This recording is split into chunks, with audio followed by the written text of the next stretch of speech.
lights and everything. And I just want to remind us again that if you are talking or distracting, you will get a tap on the shoulder and be asked to leave. Okay, so let's make sure that we're focused. These actors have worked so hard. This is their final project. This is their final grade for this semester, and so we just want to be respectful for how hard they have worked. So if you could just hold any conversation or any comments until the end of the show. You can laugh where you want to, applaud when needed. But I am so excited to introduce the director of today's show, Miss Noel Regan.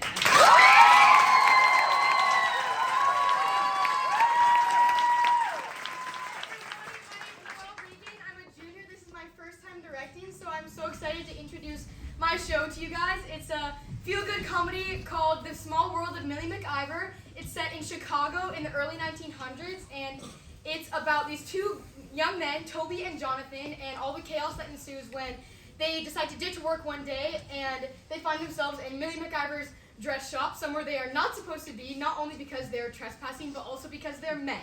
And then it's pretty unacceptable for men to be in a ladies' store. So please welcome The Small World of Millie McIvor.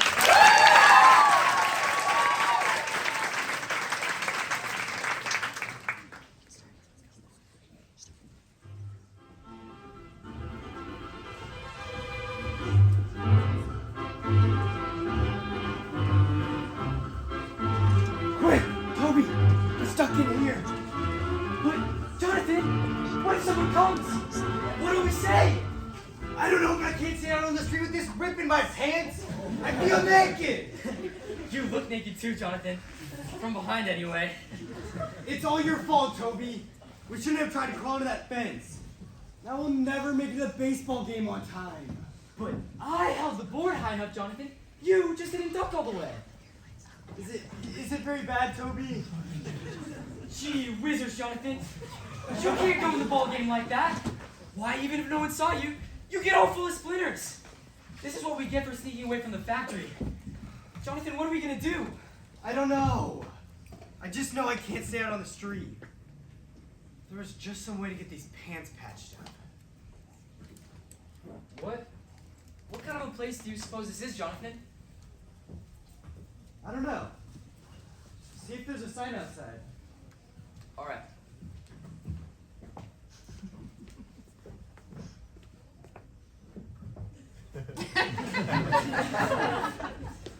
Jonathan! It says Millie McIvor's dress shop! Oh no! Let's get out of here before someone comes! But my pants! Would you rather have a split in your pants or in your head? We can't stay here! Come on, Jonathan! Wait! Toby! Maybe this was a good place to duck into after all. If this is a dress shop, then they've got needles and thread and all sorts of things. See if you can find a needle and you can sew me up. Okay, but hurry! But, Jonathan, I can't sew! Let's get out of here before someone comes! Maybe they could mend my pants. You wouldn't dare ask a lady, Jonathan! Oh. No, I guess I couldn't. You'll just have to do it. Find some thread. I don't see any. Let's get out of here before someone comes. I can't! Not with this rip in my pants.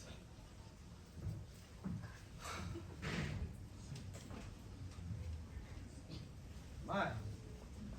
Just look at all the interesting things they've got in here. Just think.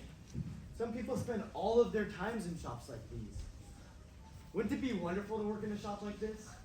It's so different from the factory. Yeah.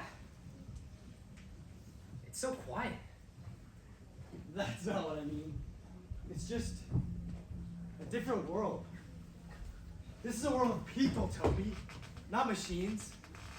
Someday, if we can save up enough out of what old Murdoch pays us, we'll open a shop, a small one like this. We'll be people, Toby. But all I know how to do is make boxes for Mr. Murdoch. Besides, we'll never save up enough money to open our own shop. Sure we will. Someday. Why, I've been working for him for 8 years and I've already saved almost $400. Well, I've been working for him too, and I've only saved up $40.86. Gosh, Jonathan, that'll take 10 years? I don't know if I can last that long. Sure you can. Why? I think you can do almost anything if you really want to. Well, I don't know, Jonathan. I bet you couldn't, well, fly. Sure I could. If I really wanted to. Then why don't you, Jonathan? Because I don't really want to. That's why. Oh.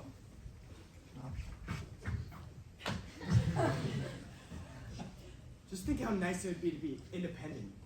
You can come and go as you please, open up when you feel like it, close when you want to. If you want to go to a ball game, there's no sneaking away from the old box factory. If this Mrs. McIvor wants to go see a game, she just closes up and goes. Independent. That's a wonderful word. Oh, look. Here's some thread. See if you can find a needle and you can sew me up. I guess we could become tailors, Jonathan. And look, here's a needle. I guess we could find out. As soon as I get this needle threaded, that is. Like old Mr. Giovanni the tailor. We make a nothing but the quality clothes. Come into my shop. I'ma measure you all over. I'll find a suit of clothes I'ma make you. You want the stripes to run up and a down like a spaghetti, or around and around like a macaroni? How's that, Jonathan? Am I a sound like a tailor? You sound like a tailor. Now let's see if you can sew like a tailor. A fast tailor.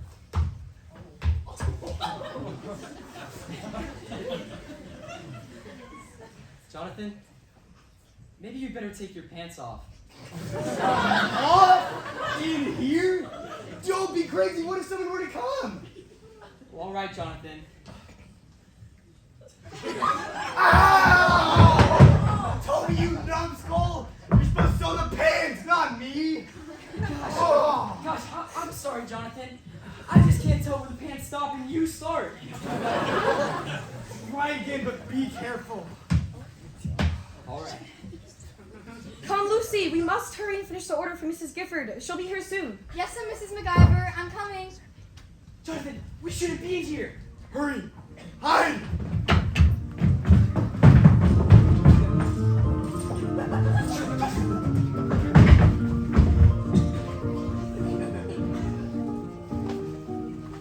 Did Mrs. Gifford say 2:15, Lucy? 2 o'clock, ma'am. She said around 2. Oh, my gracious, I'm afraid we'll never be ready. It seems as if we always have a deadline of some sort. You know, if Mrs. Gifford weren't a personal friend as well as a good customer, I believe I'd just have to ask her to wait. But she's so unpredictable. Did Mrs. Gifford buy this hat too, Mrs. McIvor?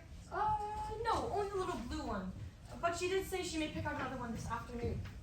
Oh, and Lucy, do not let me forget about that burgundy dress for Mrs. Hornbuckle. She said she might be in today too. Yes, ma'am, but I don't think Mrs. Hornbuckle ever knows what she wants. She's such a peculiar woman. Yes, I know, but we'll start with the burgundy. Really, no telling where we'll go from there. Especially if she brings Mr. Hornbuckle. He's a pincher. A what? A pincher. He always tries to pinch me. Well, just ignore him, dear. I'm sure Mrs. Hornbuckle can handle him. Yes, ma'am. I think so too. Oh, Lucy, don't ever go into business. It's so confining. You know, working for somebody else, when you're through, and are free to do as you please. But I'll be here all evening, working, and just to get things ready for tomorrow. If only Mr. McIvor hadn't died so young. I certainly wouldn't be doing this. He was hardly in the prime of life. Oh, Lucy, I wish you had met him. He was such a fine man. Well, at least this passes the time, I guess. You know, a widow can't expect much more. Aren't you happy, Mrs. McIvor? I wouldn't call it being unhappy, Lucy. But mine is such a small, small world. I long to go into the big world, outside our little shop. You know, if I had to do it all over again, I'd go into something like, well, politics. Mrs. McIvor, you wouldn't. Yes, Yes, I would. I'd go into politics, and I'd travel over the country making speeches. And then I'd do just as I please, like the politicians do. Friends, ladies and gentlemen, a vote for Millie McIvor is a vote for the end of the dress shop. We must put a stop to the dress shop. Widows, arise from your downtrodden ways. Don't let a business ruin your days. If it's real freedom you want and a carefree life, then close up those shops and end all your strife. Mrs. McIvor, I'll vote for you. When do we go into politics? Lucy, well, we don't go into politics till Mrs. Gifford's order is ready. Now, find me another needle, dear, and let's finish up the collar on this dress so I can get it patched. Yes, ma'am. I left one right over here on the counter. Here it is. Mrs. McIvor, What is it? a man! There's a man under the counter! Nonsense, Lucy. Stop playing now. We're not going into politics, and Mrs. Gifford will be here soon. But really, a man! Lucy, we've never had a man under the... Why, my stars! It is a man. You are a man, aren't you? Now come right out there. We'll have no such thing in this shop. Jonathan Crooker, ma'am. Jonathan Crooker, indeed, is it? Now, just what were you doing under my counter? Lucy, call Officer Murphy. Wait, no! We can explain.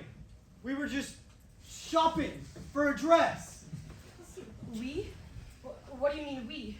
Now, don't tell me there's someone else under here. Well, I'd rather not.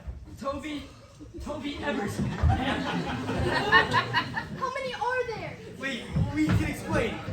We were just interested in your shop and stopped in to look around. Isn't that right, Toby? Yes. Just to look around at all your dresses and everything. Jonathan! Oh, just looking around, were you? And just what did you expect to find under my counter? Jonathan, let's go. You will do no such... Oh, my legs! Stand up! You don't need a dress, Mr. Crooker. What you need is a new pair of pants. Well, Mrs. McIvor, your shop really is very interesting, but, well, my bridge is ripped, and I just couldn't stay out on the street like this, could I? Of course not! Lucy! Well, I do sympathize with your problem, Mr. Crooker, but that is no excuse for hiding under my counter and eavesdropping. But we weren't eavesdropping. Well, you heard what we were saying, didn't you? Well, yes, but we couldn't help that. Then you were eavesdropping. But, Mrs. McIvor, since you have needles and thread and that sort of thing, we thought maybe you could sew my pants. Maybe. Here, in a lady's shop? Now, Mr. Crooker, don't be absurd. But, Mrs. Jonathan, McIvor, now we'll never go to the ball game. I told you we should have come in here. I can't go. Mrs. McIvor, if you won't mend my pants, then we shall have to stay in your shop till dark. You can't send me out half naked. Now, see here, Mr. Mrs. Crooker. McIvor, Mrs. Gifford will be here at 2. Oh, my gosh. This is a public shop you have here, Mrs. McIvor. I have a right to be here. Toby, sit down. But Jonathan, the baseball game. Toby, I can't go. Sit down. Yes, Jonathan.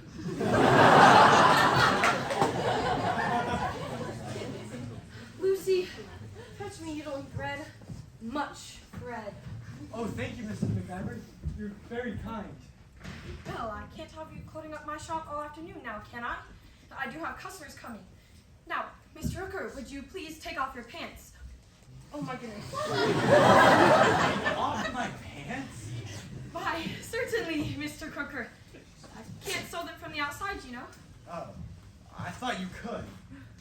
I guess you wouldn't make a good tailor after all, Jonathan.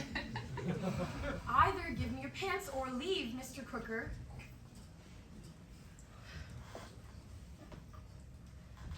All right, here, Mr. Evers. You may hold this counter cover up as a screen for your friend. Lucy, don't ever go into business.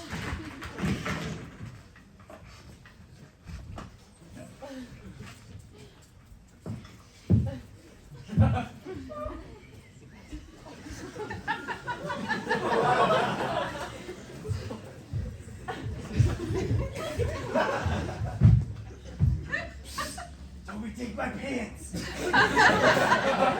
But Jonathan, I can't. I'll drop the screen. Lucy, for goodness sakes, will you take his pants? Mrs. McIvor? Yes, you. He's not going anywhere without them. Now go get them, please.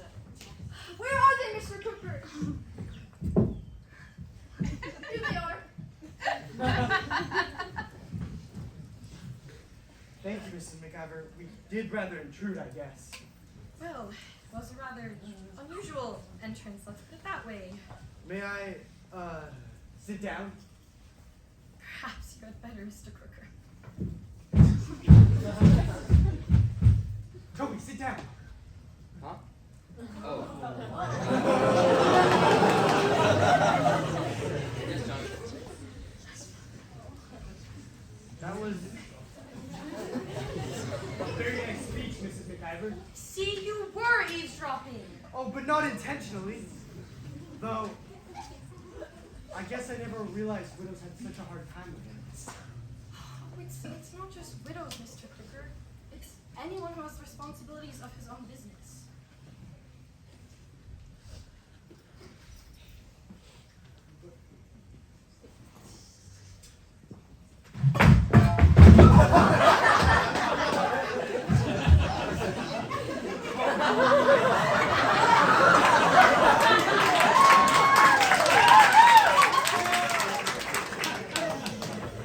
She's pretty, Jonathan.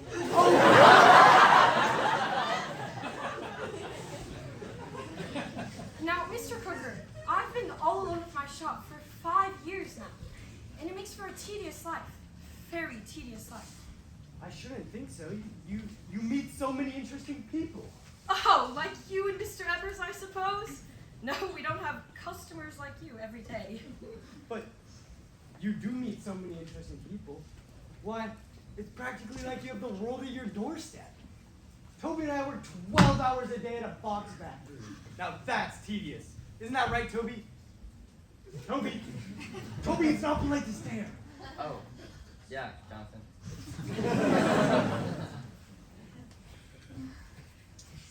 Now, I can see you really have no idea how confined this so-called independence really is. It makes for a small world, Mr. Crooker. A very small world. Here you are going to a baseball game this afternoon. Well, I've never even seen a baseball game. And in the last 5 years, I haven't been to the opera or ice skating or anything. I can't leave this shop. It's like a prison. And you talk about independence, Mr. Crooker. You have freedom. 12 hours a day, and apparently then some. But I live, eat, and sleep my business. If that's independence, then I guess I'm independent. I'd love to go to a baseball game, but I can't just run off and do it. Yes, you can, Mrs. McIvor. Just run off and do it. Come with us. Yes! Christy Matheson is the pitch tonight! Mr. Crooker, you're forgetting yourself. Mrs. McIvor? It's Mrs. Gimbert. She's coming. Now what I'm going to do? Oh, don't you see what this so-called independence gets you? How might I could explain your presence? Maybe we could hide again. Yes, please do. Me too, Mrs. McIvor. Yes, both of you.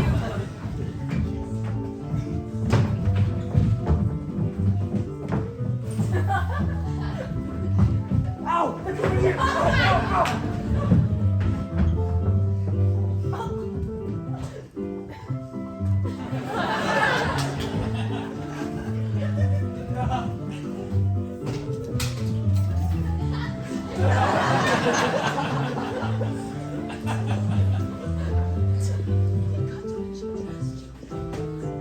Why, Millie McIvor, I almost caught you.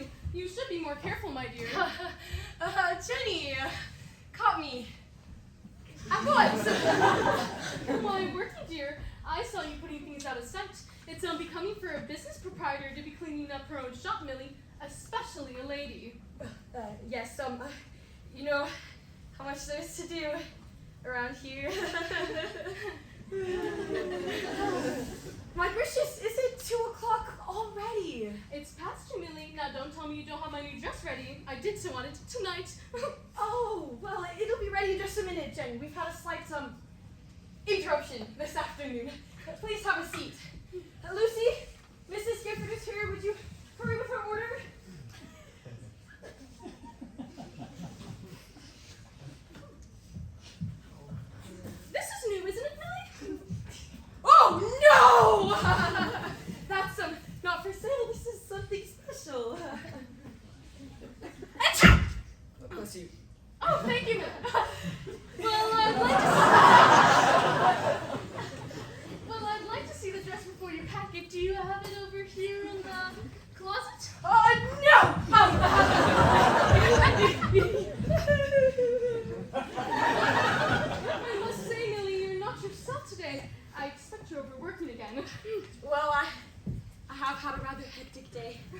but dress is not in this closet here. Just getting ready to pack it in that suit box right there. Mrs. McIvor? Oh, no, that's the wrong hat, Lucy. Mrs. Gifford's is the blue one. But Mrs. McIvor, the box! Why, Millie McIvor, how quaint. You've been holding out on me. How very metropolitan of you. Don't tell me you're also a haberdasher, or are these yours, Lucy? No, they're friends. I'm repairing them. Well, goodness knows, they need it. I can't understand how they got in your dress box, Jenny. Lucy, why don't you show Mrs. Gifford our new shipment of dresses in the workroom? The new shipment, Lucy? Oh, I don't think I'd care to today, Millie. What new shipment, Mrs. McIvor? Oh, new shipment! Yes, Mrs. Gifford, we have some lovely things. Oh, no, thank you, Lucy. Just get my order ready, please. Oh, it'll be ready in just a minute. You go along with her and try a few things on. You didn't buy anything today. Lucy, keep Mrs. Gifford busy so that she doesn't get bored, of course. All right, Mr. Evers, get out of my shop. But, Mrs. McIvor, Jonathan hasn't got any breeches. He can't stay here. Well, he can't go out without his pants. Well, he can't stay here without them either. Millie, please. Please don't forget that nice little white scarf. Oh, now don't you worry about a thing, Jenny dear. Just make yourself at home. I wish I could. Lucy, what was moving you? You haven't seen everything yet!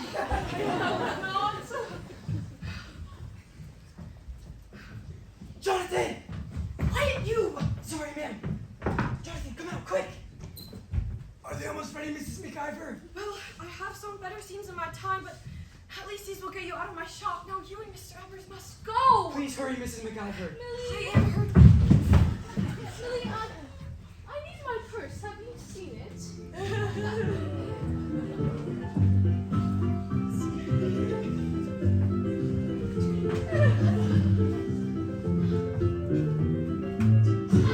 Oh, there it is. My! There are those pants again. Millie, just what kind of shop are you Uh, running here? We're not quite ready. Now then, Mr. Troublemaker, get your friend out of that closet and get out of my shop. Jonathan, come out, quick. We certainly do thank you, Mrs. McIvor. You'll never know how much. Thank her, Toby. Yes, we certainly thank you, ma'am. Never mind that. Just get dressed and get out.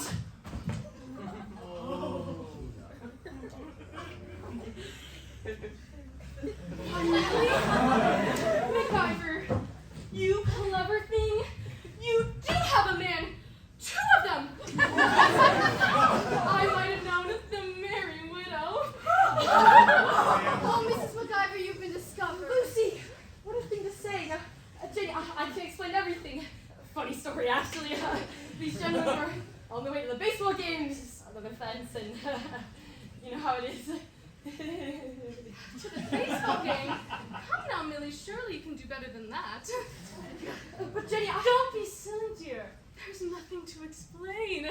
Why, it's perfectly enchanting. now see here, Jenny Gifford, you are out of your mind. Why didn't I think of it? Where did you come from? Millie, how long has this been going on? You've been holding out on me. For heaven's sakes, Jenny, Mr. Cooker and Mr. Evers, they just came in this morning. Mrs. McIvor, it's Mrs. Hornbuckle. She's coming. Oh, my land! Quick, hide!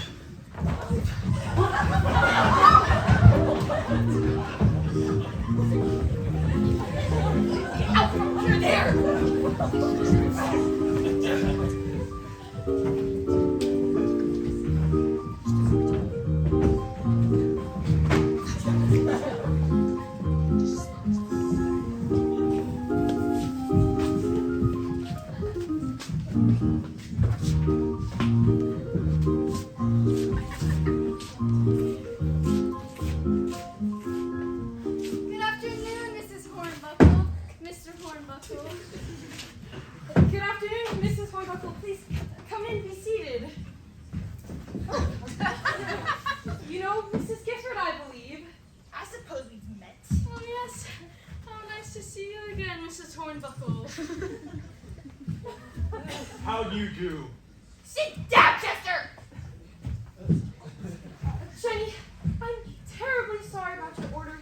Why don't you come back another day when we're not so busy? I wouldn't think of leaving, Millie, my dear. You have such an interesting shop, you know.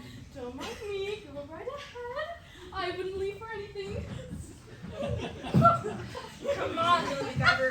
We came to see some dresses. Bad attention, Hornbuckle!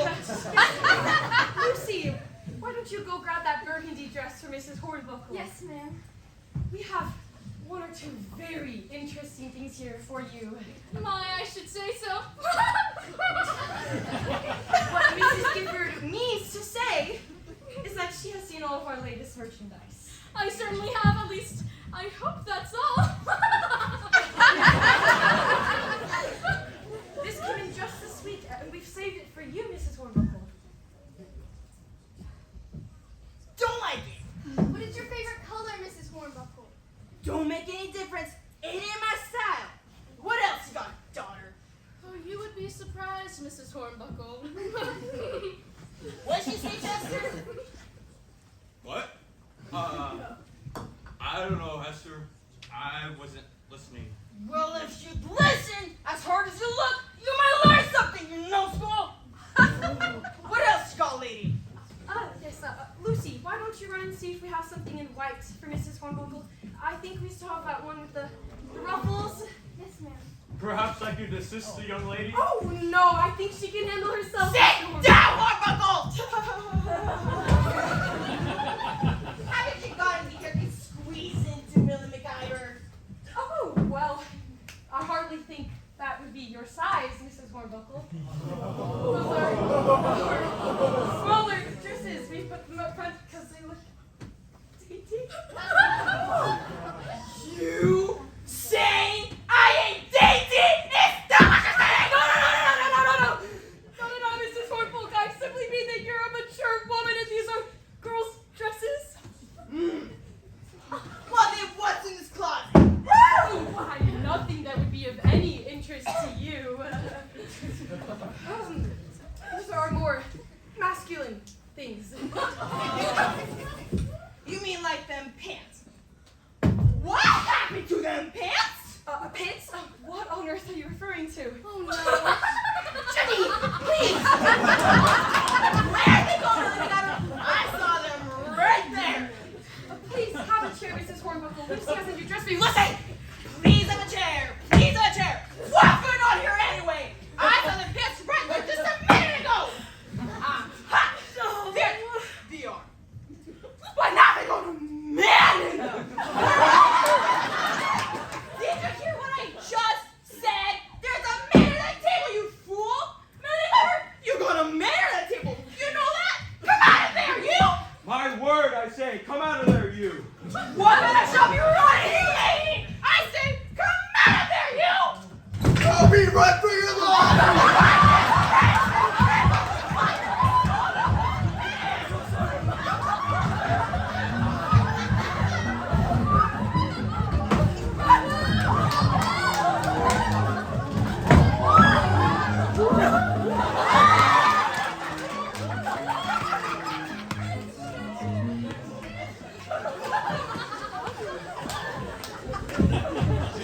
Let us get away, are you? She was there all the time. You ought to be ashamed of yourself, Millie McIvor. Oh, we don't let you carry on broad daylight. Please, Mrs. Hornbuckle, you don't understand. Oh, yes, I do. I ain't that old. Naughty, naughty, Mr. McIvor. Naughty, naughty. And you don't think I'll be coming back to this shop, Millie McIvor?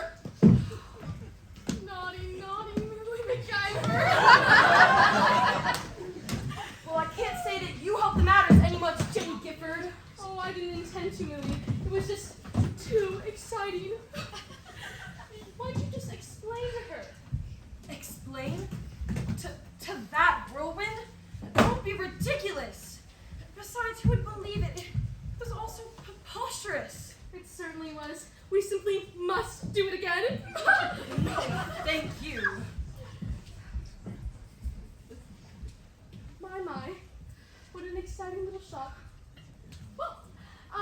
must be running along now. And don't worry about Mrs. Horbuckle. I'll make things right. She'll be back. And I forgive you for not having my dress ready. I'll get it tomorrow. This was really worth the delay. Oh, dresses and love. Oh goodness, Millie, don't be so concerned. We all need a little diversion. Diversion? Oh, Jenny, for heaven's sake! Tut tut now, Millie. We mustn't be stuffy with one another. Jenny, it's Millie. I learned a long time ago that one just can't wait for something to happen. One has to nudge a little. Now, see here, Jenny Gifford. Mr. Crooker and Miss Evers are total strangers to me. Total strangers. Well, so much the better. Yeah, Millie? Well, I really must be running along now. Oh. And by the way, happy nudging.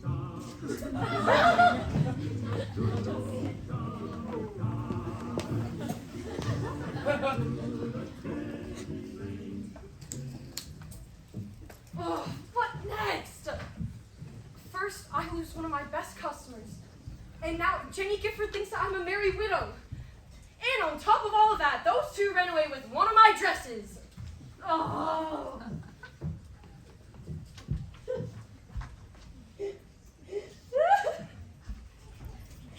They did look so ridiculous, though. Jonathan Crooker in a dress. Are you all right, Mrs. McIvor? Oh yes, Lucy, I'm all right.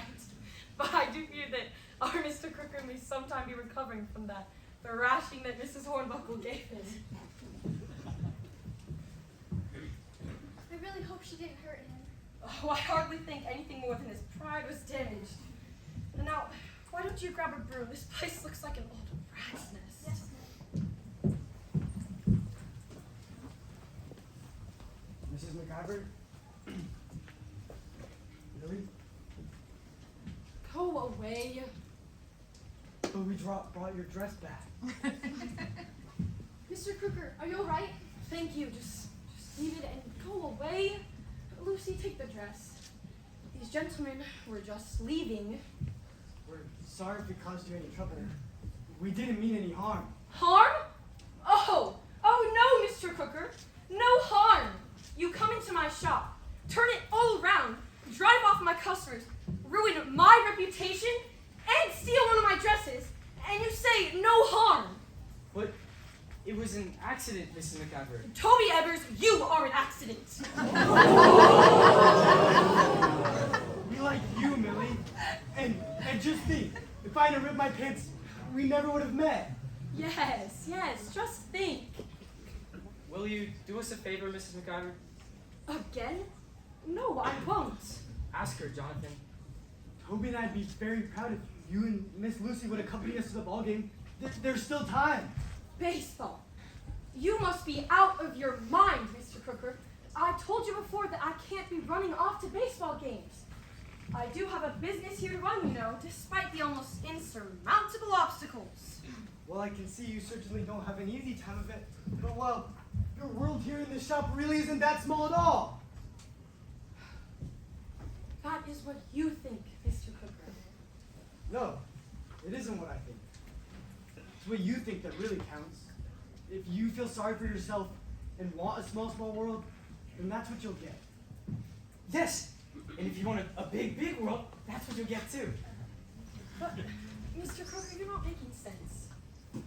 I guess that's just it. Folks are always trying to make sense of everything. Everything has to be just so.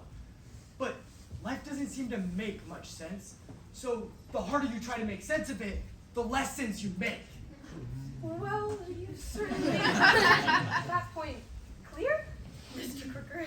What Jonathan's trying to say is, you think we live in a big world, but we just work in a factory. And we think you live in a big world, but you just work in this tiny shop. Oh, Toby, you say the nicest things. Exactly. If you live in a small world, it's because you made it that way. I guess you might just say your world is what you make it. It can be a big one or a small one. A happy one or a sad one? But how do you make your world what it's not? Tell me that. Oh, you can't really, I guess. I guess you might just say it's all in your point of view. Yes, that's it. It's just all in your point of view.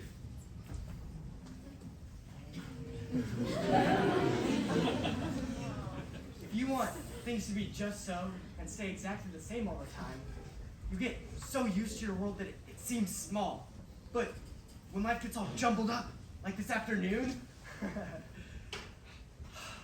don't have time to think about it. And it's a big world. This afternoon, not that again, Mr. Crooker. And you can't get outside of the world that you live in. No, but your point of view can. And where is your point of view, Mr. Evers? At the baseball game. Millie, you've been a widow for almost 5 years. But you can be more than just a widow. But I am a widow. I can't change that. You can't? A smart, beautiful woman like you? No. You can't change. But you can change. Yes, I know. You mean I can change my point of view. Exactly. And your point of view is at the baseball game? I've got just the thing. A baseball game. Shall we convince the ladies? Take me out to the ball game. Take me out to the crowd. Buy me some peanuts and Cracker Jack. I don't care if I ever go back, 'cause it's root for the Cardinals. If they don't win, it's a shame. 'Cause it's 1, 2, 3 strikes, you're out. 3 strikes are out. Ball game. Then you'll come. Jonathan, you've just double talked yourself right into 2 extra tickets. Oh, Mrs. McIvor. Yippee! Lucy, will you grab my hat? Jonathan, you're a strange man, but I think I like you. Oh, thank you, Mrs. McIvor. Toby, shall we wait for the ladies outside?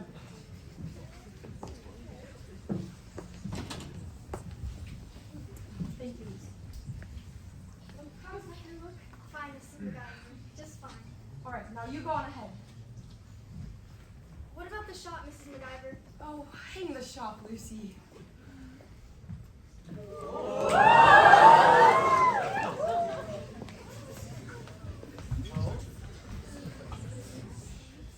What you need is a new point of view.